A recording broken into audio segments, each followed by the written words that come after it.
Shed a tear, some of you went missing. Now keep your data usage below this thing, or pay for. Oh, you should. Oh, you're not on a family plan, are you? Like a T-Mobile? No. Well, no. We're actually like I moved everything to business because the number of phones we have on this plan, a family plan doesn't hold it, so they had to upgrade us to a business to a family business. Mm-hmm. Yeah. You went with the enterprise plan because you have too many members. Yes. In your Said Nobby Knees plan. Yeah. Yep. Yeah. You can't, like, on a family plan. I think the top number of phones you can have is 5. I think we have 7. Jeez. Now we have 7. I know. You're telling me, crazy dude. Should incorporate your family. LLC. They already Peralta are. LLC. No, it is. It's under my business, right? Yeah, So, yeah. Everyone pays into the health plan. And they are. I mean, I hire them to do stuff every once in a while. So there you go. I hire you not to go for the bandwidth cap, data cap. Oh, I'll need control when you get a chance. You got it. Control. You already have it. Oh, why is it not showing up on me? Dang you. Dang you and your slow bandwidth spectrum. Someone printing something? no, that was just my. Every time the air conditioning goes off in my house, the surge protector goes. Oh. Yeah, I get that. I got a switch on my UPS. It doesn't go off, but it does the. You have a power sag. Mm-hmm. Yeah. And it just clicks. Mm-hmm. Yeah. Little relays. At least I know it's working. Saggy power that leaks. Saggy power. I hear there's Botox can do wonders for that. All right, Dan, you ready? Let's rock it. Have we entertained you sufficiently? Sufficiently entertained. Good. All right, here we go. Daily Tech News Show is powered by you. To find out more, head to dailytechnewsshow.com/support. This is the Daily Tech News for Friday, July 7th, 2017. I'm Tom Merritt. Joining me today, senior writer for Tech Republic, Dan Patterson in the house. Been too long, Dan. How you doing? Hello, world. Great to talk tech with you today, Tom. Absolutely. Dan just recently returned from Ukraine at a global cybersecurity summit where you had many adventures, it sounds like. Yeah, we did. We learned a lot and talked very serious things about the state of global cybersecurity, but also ran a crazy James Bond movie for a week or so. No kidding. So we're going to talk a little bit about what was discussed at the summit, but also some of the crazy James Bond things that happened. But let's start with a few tech things you should know about.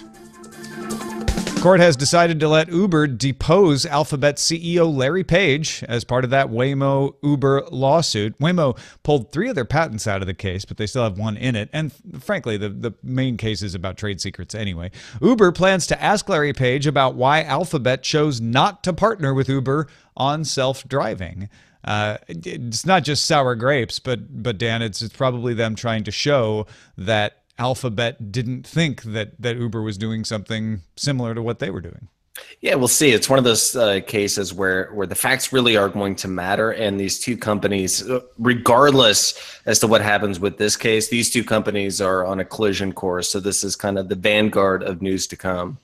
Samsung projects its highest operating profit ever will come in Q2 at 14 trillion won, up 72% year over year. It's $12.11 billion US. Samsung hasn't provided all the details yet, but the analysts looking over everything say it's probably strong sales of the Samsung Galaxy S8, as well as strong sales of chips like RAM, processors, and some display components have been selling well for Samsung. Looking very rosy for Samsung right now. Explosive growth. It shows you how right? short the news cycle is, right? A year ago, we were talking about this is the death of Samsung. How will they ever recover? They did just fine. Yeah, and I remember trying to deflect people saying, like, how is this going to hurt Samsung? And saying, look, guys, you know, it's a PR nightmare for them. Maybe it kills the Note, although it looks like that's not even the case. They're going to come out with a new Note this fall if everything pans out the way the rumors are going. But I remember Samsung does a lot besides phones. So I knew Samsung would do okay. And it looks like they did the right thing with the Samsung Galaxy S8 in getting people to understand, hey, this phone will not explode on you. And the S8's just a really good phone. It is.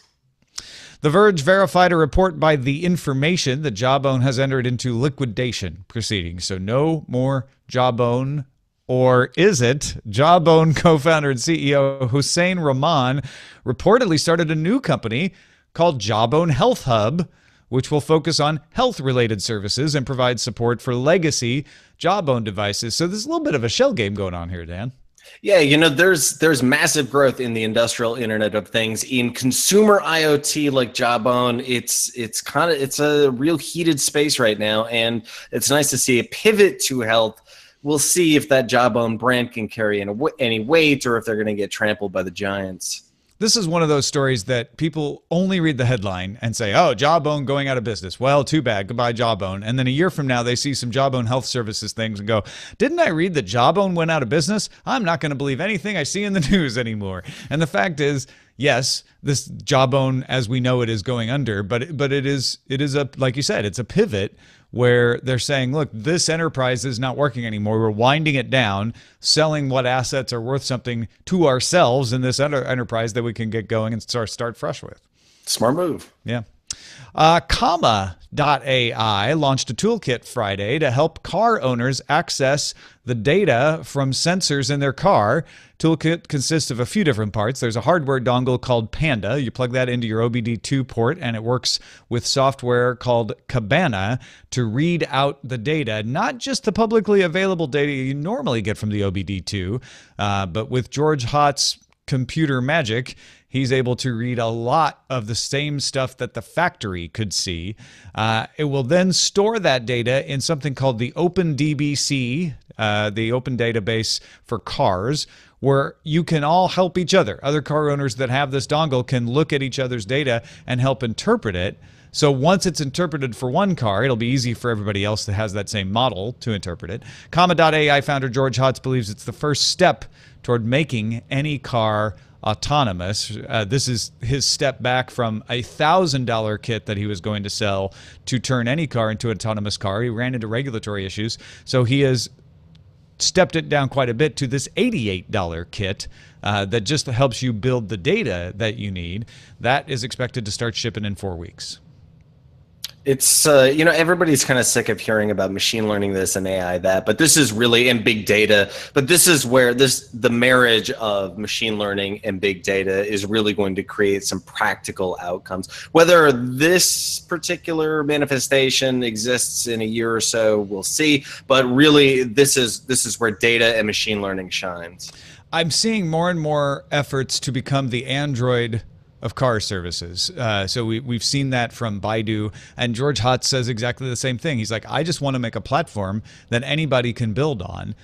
He would then stay away from the regulatory issues of having to create car parts and just create a platform that people could build upon with their own car parts. And I don't, like you say, I don't know if this becomes the Android of self-driving cars or if it's Baidu or somebody else, but it does seem like we are going to get a few platforms out of this, open and proprietary both, just like we normally do with new platforms. This is a signal of the future. Whether it's this company or this platform, who knows, but this is where the future is going. Remember, do you remember when Elon Musk got on Twitter and told the Australian billionaire, I can build you a battery storage for your power grid in 100 days? I do know. Yeah, Tesla has agreed, it's official, to build the world's largest lithium-ion battery storage facility at Australia's Hornsdale Wind Farm by December 1st, or it's free. Tesla power packs will have 100 megawatts, 129 megawatt per hour capacity, and they hope to power a maximum of 30,000 homes. Of course, the reason for all of this is South Australia's power grid has suffered frequent outages because of storms and a lack of capacity. So this would allow them to use, among other things, solar energy and store backup power to get them through those outages. Tesla has built a smaller facility like this on Kauai, the Hawaiian island. So they have a little experience at this point, and this will still be their biggest project, though. More of this, please. Anything that pushes power and efficiency of energy storage forward is a good thing. Yeah, and I want it to succeed so that Tesla can do it elsewhere, and other people start saying, Yes. well, hey, wait a minute. If he could do that, we could I do can that do it too. better. Yeah. New York Times reports that according to a joint report of the U.S. Department of Homeland Security and the FBI, attackers have been targeting the networks of companies operating U.S. nuclear power plants for the past 2 months. The Wolf Creek Nuclear Operating Corporation is the only target named in the report, but there's around a dozen that aren't named. It's unclear if the attacks are meant to steal information or disrupt operations. However, attacks have been successful in infiltrating individual computers. They have not reached operations systems or control systems, which are kept separate, thank goodness. Not yet, that we know of. Not yet, that we know of. Those are very important words. And hopefully they are kept as separate as this report would like us to believe. This is sadly not an uncommon story. This is not a surprising story these days, is it? We'll be bored to death and sick to death of stories like this soon.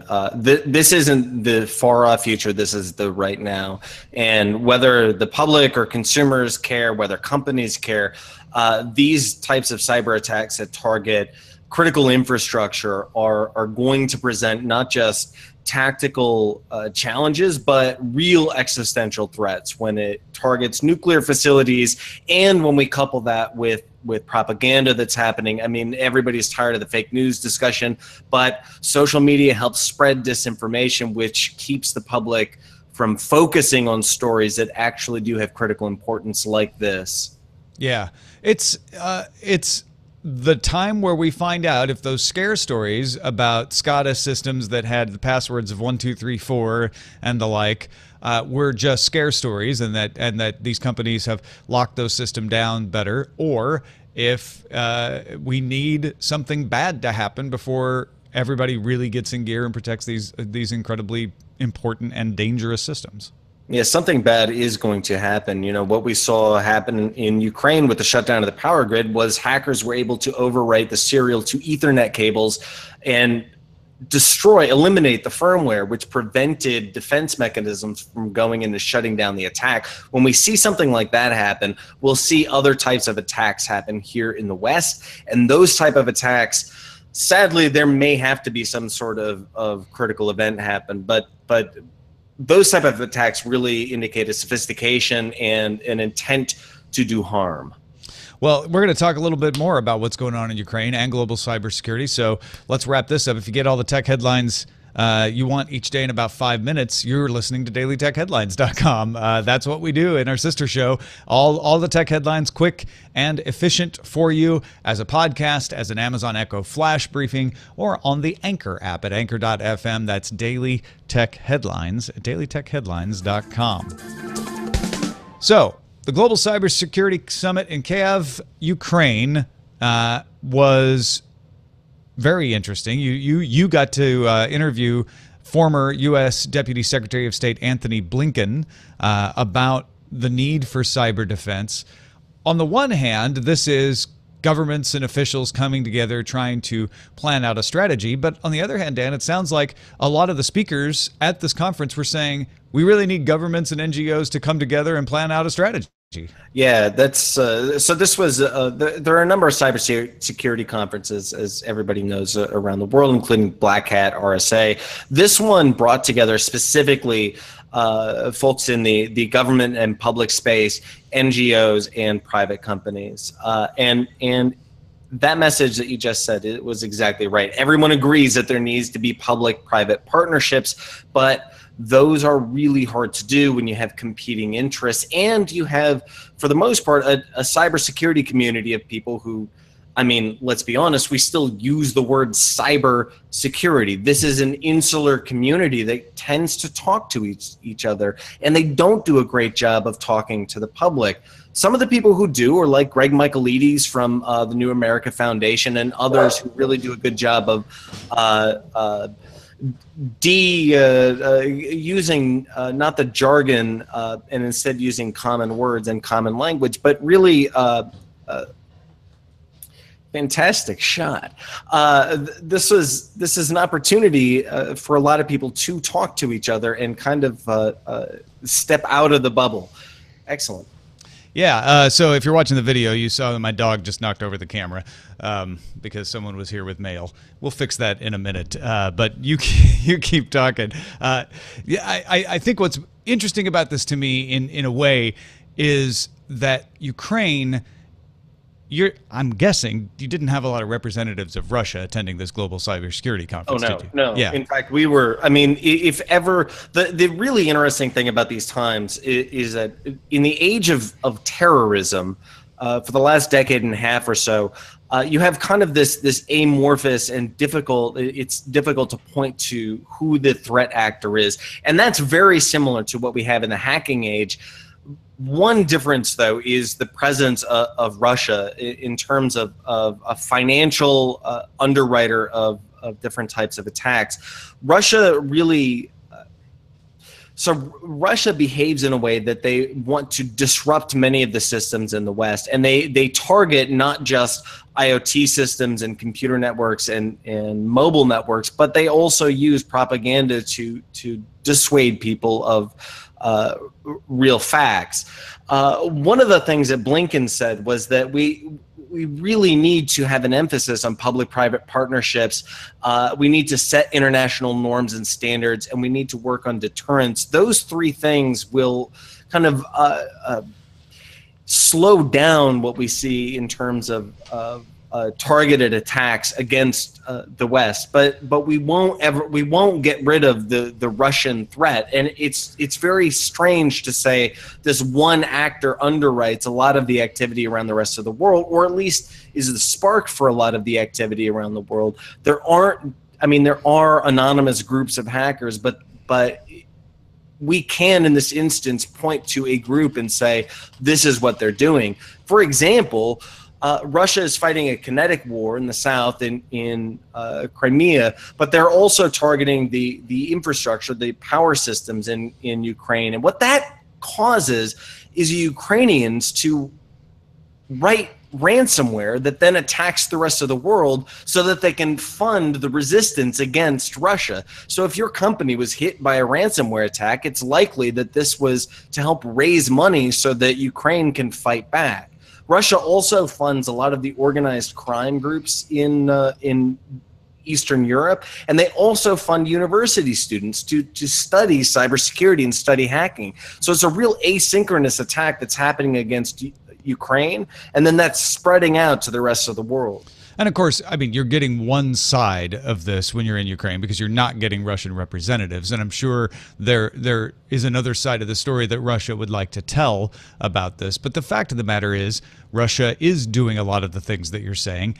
And the United States is out there doing cybersecurity attacks on other nations. China is out there doing attacks on other nations. North Korea, obviously, has been suspected of doing cybersecurity attacks. The point of the matter, I think, isn't so much to point it at Russia or China or the U.S. in particular, but to say, hey, wait a minute, we've got the Wild West right now, and all you're going to do is escalate it if you say, well, that country is doing all of this stuff, so now we have to do stuff too.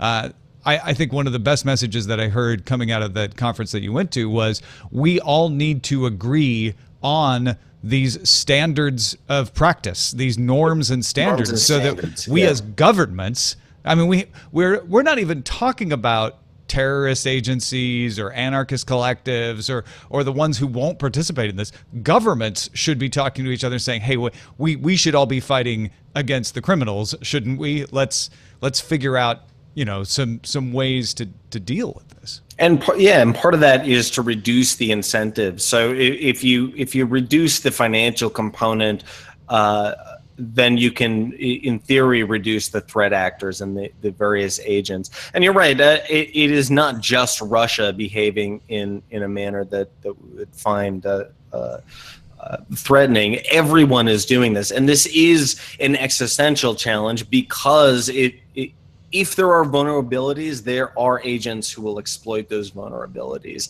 And because we have critical infrastructure that civilians rely on, we have to treat every vulnerability as though it is a high risk vulnerability. And it's hard to tell the state actors from the state supported actors from the independent actors. as you sort of found out in practice just getting off the plane in Ukraine. Yeah, it's what's very interesting. So to share a couple stories, we were initially hit with a stingray. Boystropol Airport, the international airport in Kiev, has been the target of cyber attacks since December 2015, and there certainly are stingrays there. You can tell. We've written a few stories on Tech Republic about how the tactics are used, but you can tell if your phone tries to connect to a network and it just spins and spins and spins without providing any data. We were that used to be called Verizon in Marina Del Rey, but that could also mean a stingray, yeah. And AT&T in New York City. Yeah, right. Right. So the other attacks we saw, and I think that probably your listeners are most likely to experience brute force attacks. And one of the things that you can do to make yourself more secure right now is to change your passwords and use a password manager like LastPass. You don't have to use LastPass, but it's a secure and vetted application. 1Password is great too. Enable two-factor authentication on every site that offers it. And let's be honest, every site should offer two-factor authentication. When I took the stage to do a panel moderation at GCS, literally the moment I took the stage, my phone buzzed and didn't stop buzzing with emails that came in from different social networks saying, "Hi, we're Facebook. We noticed a login attempt from this IP address," from every single account. Those were coupled with phishing attempts that looked almost exactly like, say, an Audible email, but it came in from an audiobooks.com. And one of the things that you can do that's real practical is to A, never click on links that come to your email, but B, double check those domains. Often you see a domain attack where a typical misspelled domain. Also check the JavaScript, that the redirect hover over the link in an email and double check that redirect is actually going to the domain that it says and not forwarding you to some strange place. Often you don't have to enter your credentials. You can simply click on a JavaScript link and it'll pull in from your keychain all kinds of information. So it's strange to take the stage and then immediately get hammered and profiled as though, all right, we're coloring, we don't know what you look like, but we're going to color in the lines around you. When that starts happening, you realize, okay, these attackers are real and they do want to at least send a message. And that is the James Bond stuff you're talking about, unless you were also chased through the streets of Kiev. Oh, we were. Yeah, we were followed. In a convertible. Yeah, we were followed by each day the attacks stepped up. So a colleague of mine had, after room service came in, he had nobody's drinking glasses of water. He had a half full glass of water placed right next to a bed with a note that said "Privet hello" in Russian. And as soon as I heard that, I asked a room for, when was the last time? I've been in and out all day. I forgot when was the last time I was here, and I knew I'd not been there all day. And they said, well, 12:35. All right, that's the last time. All right, definitely somebody has swiped into my room. Let's change rooms. By the third day, I would sit and have a bottle of water in a courtyard, which was right next to the FSB. It's the Russian Secret Service. And these two goons sat like satellites on either side of me, one in a crisp white shirt, the other with tattoos, and he's a big burly dude. And they make themselves known. They stare right at you and then followed us as we walked. And then we did the James Bond thing and kind of made weird corners, and they're still following us. And it's just to send a message, but that's one thing that the Russians in particular are very good at doing, just make you feel as though I didn't know I was in a rabbit hole, and I'm not sure where this ends. In fact, the final day we were there, I was at the central bank conducting interviews, and on the way home, we had strange emails show up in our accounts that simply warned that maybe we should back off a little bit and be quiet. I think one of the emails said, just change this topic of conversation. So, yeah, and that's the kind of intimidation that is meant to keep you from possibly inflaming passions around particular issues, which Ukraine and Russia are fighting a border war by proxy in the West, in the east part of Ukraine, as well as the dispute over Crimea, which Russia now has under its control. So that doesn't surprise me that people are putting the pressure on you, but it doesn't help the problem of, look, you guys need to talk to everyone else as much as we need to talk to you. And that's the climate that needs to be changed if we're going to make it safer for everybody on the internet.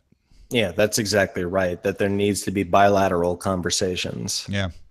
Well, I'm glad you made it home safe. I'm glad you had a good experience, at least, informationally. And fantastic. Would you go back again? I would. There are some other things that happened there. I would, under some certain conditions. The people of Ukraine are fantastic. Yeah, absolutely. Well, thanks to everybody who participates in our subreddit. You can submit stories and vote on them at dailytechnewsshow.reddit.com. Not only stories, but you can submit guest ideas, all kinds of things. People are in there chatting about the different stories as well, so go check that out. Got a couple of messages of the day regarding our discussion yesterday about Amazon and Dish having conversations about partnering up. Now, the sources that the Wall Street Journal and others have talked to say that Dish wants to have Amazon fund the rollout of a wireless network, because Dish has a bunch of spectrum, and that Amazon has talked about some kind of connection with Internet of Things and Amazon Prime. That got us thinking along the consumer end, but anonymous person, although an Amazonian, I don't have special knowledge of relevant products. I'm just guessing based on my understanding of how the company values and thinks.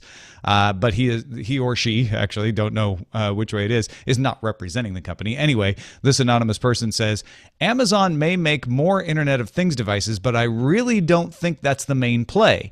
Interesting scale comes from being a platform for others. I think we want the things to succeed in an internet environment that includes Amazon Web Services, so we can sell cloud resources to those who manage the things. Relevant IoT connectivity through Dish would be a compelling part of such an AWS solution. I'm sure we'll also happily run the shop where you buy the IoT services and hook them up. I think our sales assistants and facilities managers may already be in your house. Yeah, tying in IoT as a service to Amazon Web Services makes perfect sense. And then from our YouTube channel, Brandon added, Dish also does on-demand cell repair. They have cell parts in their trucks now. And I don't know if you've noticed, but Amazon Services also offers on-demand cell repair. So maybe there's a partnership there as well. Dan, what do you think of these ideas? I think that's, I'd bet cash money that's the direction Amazon goes. Making IoT devices is a lot less lucrative than making the networks that those IoT devices run on. Well, and now that I'm thinking about it, our theory had been they'll sell more Amazon Echo-like devices for your home, for your smart home, maybe some doorknobs, etc., cameras, which they now have, right, in the Amazon Echo Show and the Amazon Echo Look. They both have cameras. But that also, I was thinking, okay, and then you run it on the Amazon Internet of Things platform, which is included in your Amazon Prime subscription. Well, yes, and they could probably provide serious backend, even if they do that, for other enterprise services, other Internet of Things providers, and allow them to tap into that same network alongside of the Amazon Internet of Things devices. So yeah, I think our anonymous Amazon employee here is perfectly right. This would fit well into the AWS model. They probably would be considering all of those, don't you think? I think Amazon makes... I think that they want to make a lot of money from the scale here. So yeah, that makes a lot of sense. And as Microsoft and Google are chasing them in the enterprise web service and big data service, Internet of Things is kind of the next big field of play that Amazon wants to go put a stake in the ground first and maintain their leadership position. All right, well, let's check in with Len Peralta, who has been illustrating this episode and is very excited about Spider-Man Homecoming coming out this week. What do you got for us, Len? Yeah, I tried to shoehorn this into the idea. I mean, the discussion was incredibly fascinating, but you know, I've got Spider-Man on the brain here, so I did take something here. This is actually an informative piece of art here. There's 3 components you mentioned on the show, but there are really 4 components for cyber defense on a global scale. One, of course, private-public partnerships, international standards, deterrence, and number 4 would be, of course, Spider-Man. Oh, yeah. Spider-Man. He's like, and Spider-Man's saying, "Oh, geez, who wrote this? That's like totally untrue." And really, Tom's dog might be the best defense, though. You should there. tweet that to Blinken. He'll love it. Yeah. I think Ray may have been acting as an agent of a foreign power when Right. It's quite possible. Actually, it was Sawyer who knocked down the camera, not Ray, but still, for the purposes of right. But she made it in there, so or he made it in there, I should say. Is Ray a boy or a girl? Ray is a girl. Yeah, Ray, she made it in there, like Ray from Star Wars. Yes, there you go. So this is available right now at my online store, lenperaltastore.com. You can also become one of my Patreons at patreon.com/Len, and back me at the DTNS lover level, and you get each one of these things that I draw every week as a digital download. So go ahead and do that. That would be awesome. Thank you. So wait a minute, Dan. So this has Ukrainian hackers, Spider-Man, and my dog. It's perfect, right? I mean, yeah. This is the future of cyber defense. I feel safer now. Thanks to with Spider-Man. I do. Yeah, for sure, man. All right. Once again, lenperaltastore.com if you want to just look at it. And, of course, you can order a digital or a physical print while you're there. Thank you again, Dan Patterson, for joining us. Where should folks go if they want to find more of what you're doing these days? Hey, thank you, guys. My Twitter at Dan Patterson is probably the easiest. We have a long Tech Republic URL, but I have the most recent story about hacking in Ukraine at the top of my Twitter at Dan Patterson. Go follow him now. Thanks to everybody who gives a little value back to this show for the value they get from the show, including Leonidas Vraknis, Ben Love, Chris Hunter, and many, many, many more. We thank each and every one of you for making the show possible. Our goal every month is to just have one more patron than we had last month. So if you've been thinking about joining, now's a good time. Patreon.com/DTNS. Our email address is feedback@dailytechnewsshow.com. We're live Monday through Friday, 4:30 p.m. Eastern, 2030 UTC at alphageekradio.com and diamondclub.tv. We're at facebook.com/dailytechnewsshow, and our website is dailytechnewsshow.com. Back on Monday with Veronica Belmont. Talk to you then. This show is part of the Frog Pants Network. Get more at frogpants.com. Diamond Club hopes you have enjoyed this program. We did it, even with Excellent. my camera going down. So Sawyer has a hurt paw, so he has the cone on, which is, I think, why he was knocked the camera down, because he was running to the door and didn't judge the distance properly. What kind of dog is he? He's a border collie mix. Interesting. Yeah. Maybe Awesome. not going to be down here during the show until the cone comes off. Excellent. Well, thank you guys very much. I really appreciate it. Oh, yeah. No, thank you, Dan. I I appreciate you sharing the stories with us and anytime. and braving going to Ukraine to get the story in the first place. Ukraine is fantastic. We had some. I almost didn't make it out of the country at the airport. There's a couple stories that just are better like not shared publicly. At the airport, we had. Well, we're still live, so just Yeah, definitely. And we'll see. The next one will be fantastic. There's AK-47s and crazy hackers. The AK-47 just had its anniversary of it going on sale for the first time. It did. It's like, the most popular brands in the world are like AK-47 and Samsung. Those things you see everywhere. Yeah. Two great tastes. Two great tastes. They go well together. Awesome. Thanks, guys. I do appreciate it, and we'll talk to you soon. All right. Thanks, Dan. All right, take care. Cool. Bye. Bye. See you guys. So, All right. Roger, what do we got for titles? Samsung's exploding sales. Get it? Exploding sales. Blame the dog. This episode was filmed in front of a live studio animal. Samsung with dollar signs replacing the S.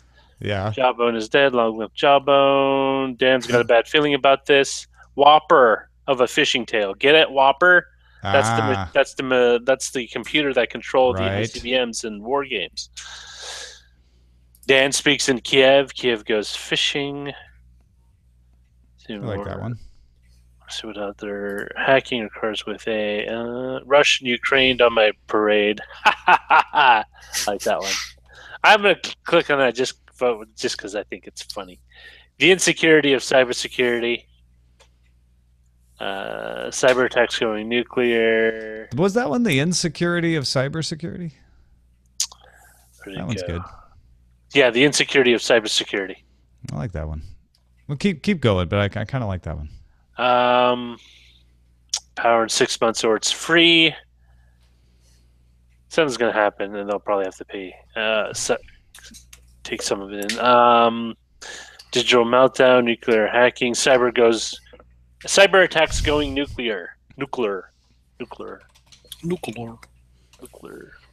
energy. Samsung and the AK-47. Nuke Jello says one has killed millions and the other is the AK-47. Oh, and then he says sorry. Samsung hasn't killed millions. Maybe under 1 million. Probably not. You know, it's a conglomerate. Many of its various arms may have been. Yes, it's pronounced nuclear. Nuclear. Nuka-Cola. Nuke-alert. So I actually didn't see Sawyer knocked out. I was like, I thought the dog was on Dan's side. Dan talks about. Oh, really? Yeah, because I was drawn, and then like I heard the dog. I'm like, oh man, and then all of a sudden I look up, and you're sideways. Yeah. Somebody dropped a package off at the door, and he went running over to the door to defend me from days like postman. that. It's like you just want to like. I mean, toss them out was the it window. this week or late last week when my LEDs fell off in the middle of the show? It's just one of those weeks. Summertime. Yeah, I've done that. This week is a weird week. I think it's because of the 4th of July holiday. In fact, my parents were here. Yeah, it's been a really weird week.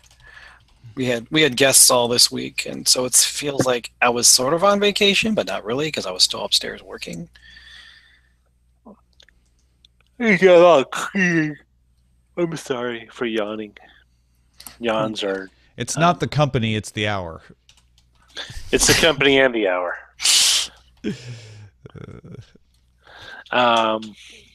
It's the accompanying hour. The insecurity of cybersecurity is my vote. Yeah, I'm with you. Let's use that. Well done, KV. Done exporting. Done exporting. At least I have a long enough cable I could walk over there and still hear. Why's my internet still crappy? Dang it, Spectrum. I pay you your introductory rate for a reason. Oh, so we have a home line. I don't even know why we have it anymore. I've been meaning to try to get rid of it because all we get is just junk on there. And no one ever calls us. They always just call our cell phone or they text us or whatever.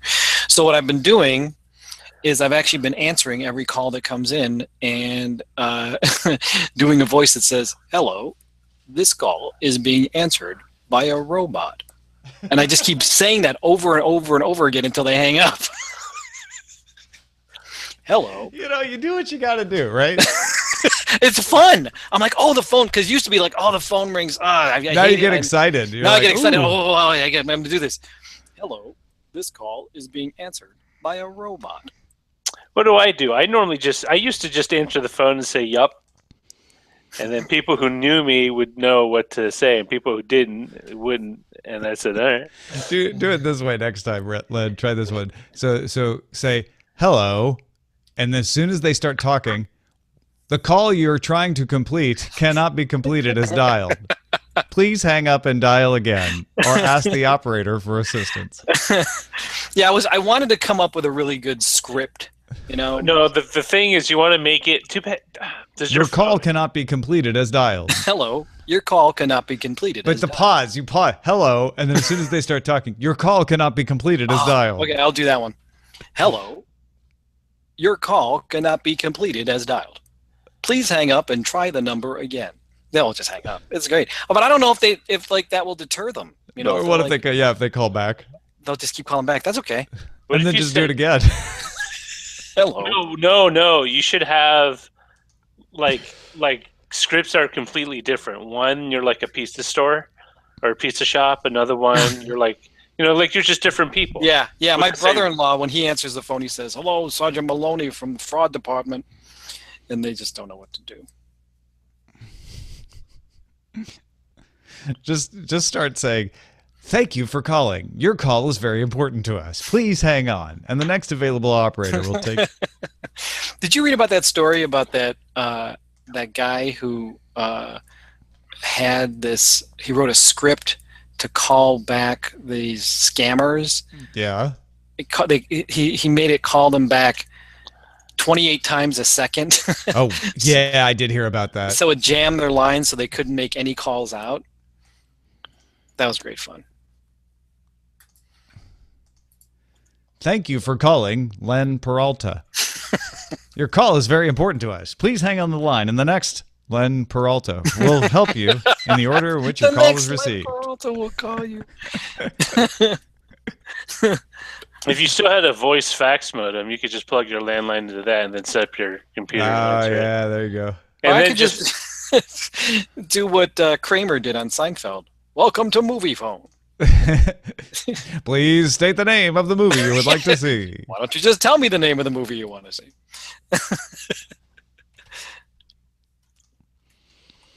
Please press 1 for Len Peralta. Gladiator is also playing at.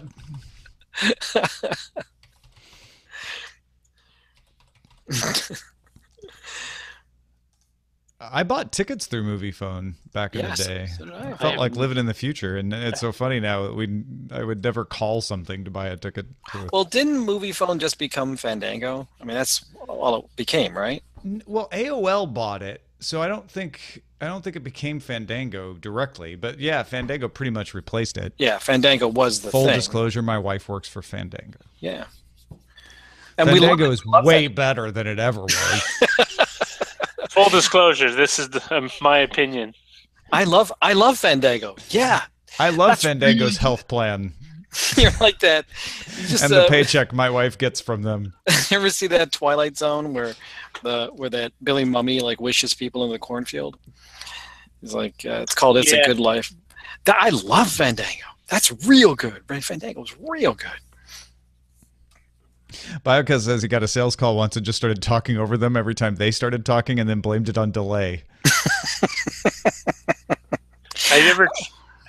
You could try answering the phone and then just pretend to break up. Yeah, just answers.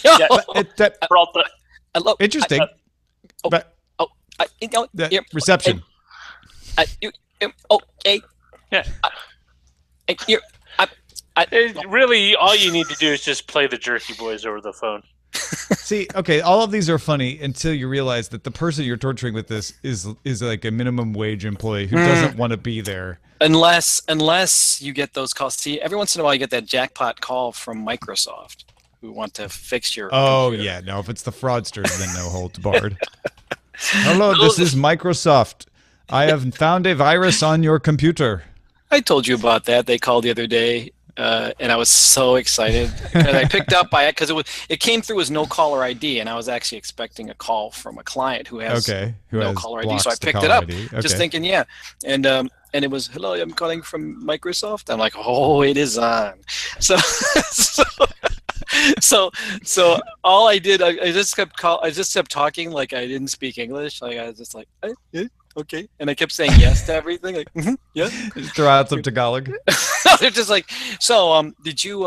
Is this okay? Can we work with you now? Okay. What do you see on your computer? Puppets.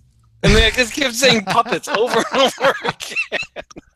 He's like, "What are you seeing? Puppets. Yeah, puppets." Wait, what were they trying? Many What were they puppets. trying to get you to do? Oh, go to their website. They wanted me to go to my. They said there was a virus on my computer that is causing my computer to slow down, and they needed me. They needed to take over. They were calling from Microsoft, and they needed to take care of my computer. So they needed me to go to a website, type in a URL, Yeah. and then from that URL they would be able to gain control of the computer. Yeah.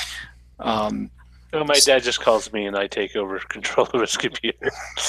that's like Christmas Day when you get one of those calls because Puppets. I I love that. yeah, puppets. Yeah, I always Excuse me, did you say puppets? yeah. because I own Puppets. a home. I get a lot of the telemarketers who want to sell me solar panels, Oh yeah. and they tell me all the advantages. It's like I know. It's like, oh really? It's like so would you be considering investing? It's like I could be, and then at the very end, I just tell them I'm renting.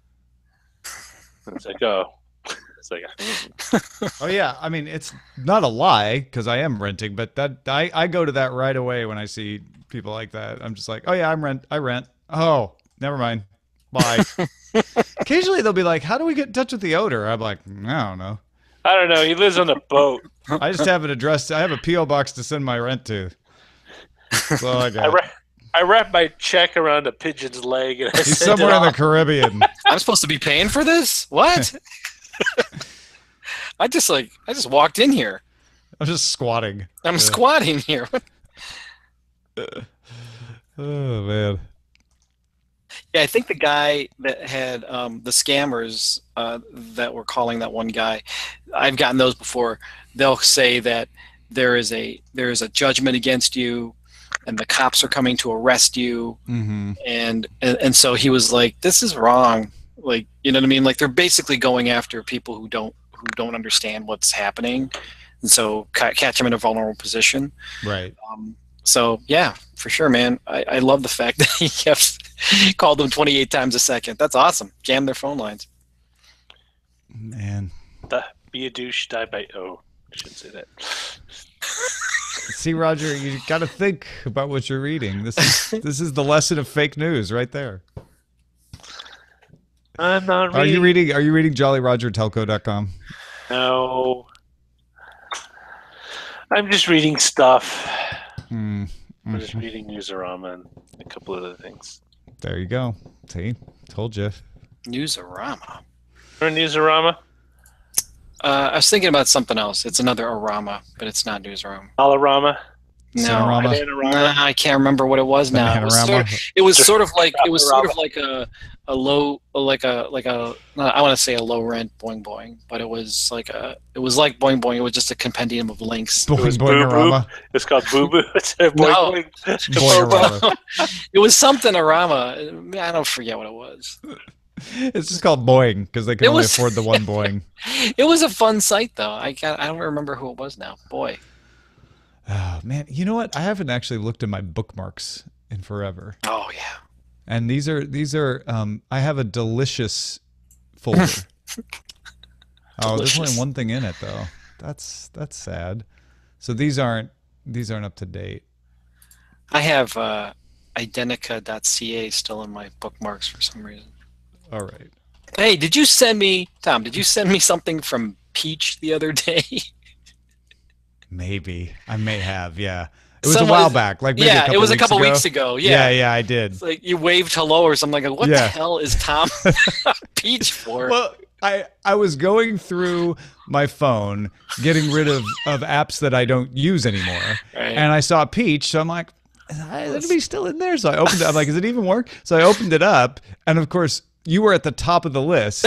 It's like the most recent activity was like Len shared a thing, and it was like 110 ago, days ago right. or whatever. Yeah, 370 days ago. And so I was like, oh, I'll just wave back to Len. I don't want to leave him hanging for more than a couple of years. Right. So I went back. I'm like, oh, I'm like, I don't even know how to do that. I'm like, you hasn't even logged in for like a year. I'm like, how am I gonna wave to him? He hasn't even logged in. So then I thought, well, maybe someone hacked my Peach account or something. That happens a lot. You hear that a lot. Oh, People yeah, sure. having Yeah. their Peach hacked. Oh, the Peach hacks, they're the worst. Peach hacks. Yeah. Remember that? That's hashtag peach hack. Oh man! So I went to my Yahoo to see if my bookmarks were still synced, and they're not anymore. Oh, I was gonna look through my old bookmarks. I guess I'd have to pull up Firefox then, I have my old bookmarks. because apparently the right here. bookmarks didn't Huh. BioCow. BioCow just sent me a Yo, but Yo was one of the apps I deleted when I was cleaning up my phone, so I'll never get it. That's so sad. Now I'm gonna have to go install Yo so I can get your Yo, BioCow. Yeah, I thought I had synced all my old Firefox bookmarks. Oh, there they are. Right? What is this? It's Lenny calls? What is that? Oh, Don't know what that is. Royalty-free music for YouTube. Arena Paladin tier lists for Blackrock Mountain. Well, that's old. And recipes. Recipes. Yeah. Well, the recipes I actually use all the time.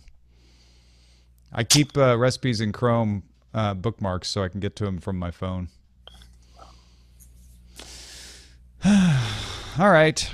Well, thank you all for spending time with us today. I hope you have a lovely weekend. Yeah.